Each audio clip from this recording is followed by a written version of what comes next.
So the camper's a little dirty. Went camping last Saturday. It's been raining, but just want to show you real quick my quick connect that I installed here. Worked great last weekend, and it's high pressure instead of low pressure.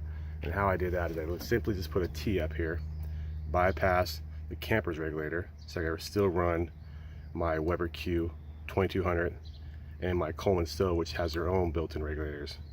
That's how I did it. Got a 5-foot line, Mr. Heater line, and a 1/4 inch quick connect, and that's how I did mine. All right, happy Sunday, y'all.